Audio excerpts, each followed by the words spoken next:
धार्मिक नगरी वृंदावन में निधिवन एक पवित्र, रहस्यमयी और धार्मिक स्थान है। मान्यता है कि निधिवन में भगवान श्री कृष्ण एवं श्री राधा आज भी अर्धरात्रि में रास रचाते हैं। रास के बाद निधिवन परिसर में स्थापित रंग महल में शयन करते हैं। रंग महल में आज भी प्रसाद के रूप में माखन मिश्री प्रतिदिन रखा जाता है और शयन के लिए पलंग भी लगाया जाता है। सुबह बिस्तरों को देखने से ऐसा प्रतीत होता है कि यहाँ निश्चित ही कोई रात्रि में विश्राम करने आया और प्रसाद भी ग्रहण किया है।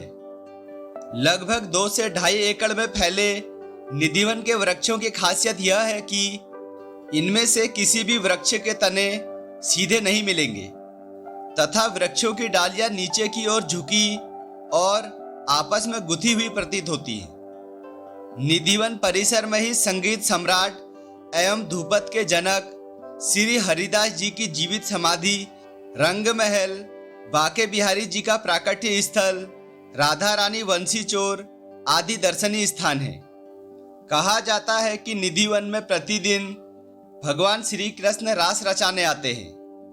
निधिवन में प्रतिदिन रात्रि में होने वाली भगवान श्री कृष्ण की रासलीला को देखने वाला अंधा, गूंगा, बहरा, पागल और उन्मादी हो जाता है ताकि वह इस रासलीला के बारे में किसी को न बता सके। इसी कारण रात्रि 8 बजे के बाद पशु पक्षी, परिसर में दिन भर दिखाई देने वाले बंदर, भक्त, पुजारी इत्यादि सभी यहाँ से चले जाते हैं और परिसर के मुख्य द्वार पर ताला लगा दिया जाता है।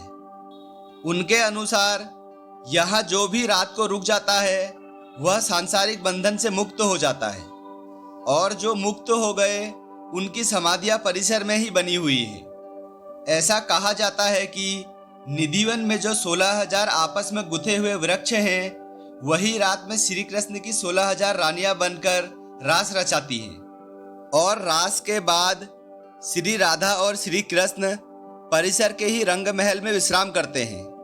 सुबह 5:30 बजे रंग महल का दरवाजा खोलने पर उनके लिए रखी दातून गीली मिलती है और सामान बिखरा हुआ मिलता है, जैसे कि रात को यहाँ पलंग पर कोई विश्राम करके गया हो।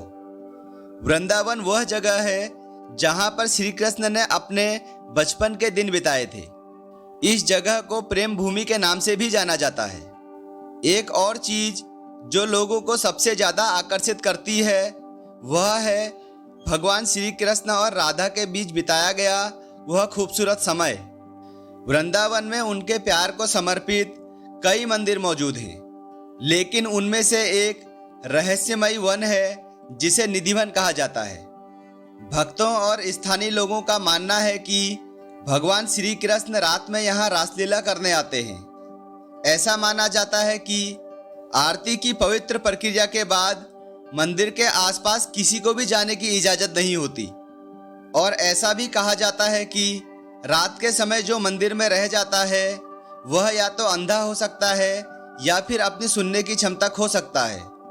इस पवित्र उद्यान में एक छोटा सा कमरा है जिसमें प्रतिदिन भगवान श्री कृष्ण के लिए चंदन का एक बिस्तर तैयार किया जाता है। पलंग के पास चांदी का एक गिलास पानी पान के पत्तों के साथ रखा जाता है। साथ ही दांतों को साफ करने के लिए 2 ब्रश, साड़ी और चूड़ियां भी रखी जाती हैं। सुबह जैसे ही दरवाजे खोले जाते हैं पुजारी को पानी का एक खाली गिलास, आधा खाया हुआ पान और बिस्तर इस स्थिति में मिलता है जैसे कि उसमें कोई सोया हो। मंदिर घूमने के बाद आपको एक छोटा सा कुआं देखने को मिलेगा।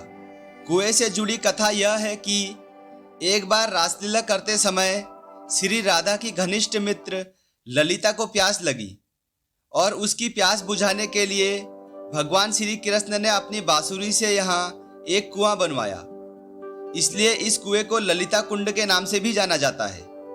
इस वन की एक और दिलचस्प बात यह है कि जहाँ पेड़ की शाखाएं ऊपर की ओर बढ़ती हैं वहीं इस वन में यह शाखाएं नीचे की ओर बढ़ती हैं। यहाँ के पेड़ छोटे हैं लेकिन एक दूसरे से काफी जुड़े हुए हैं।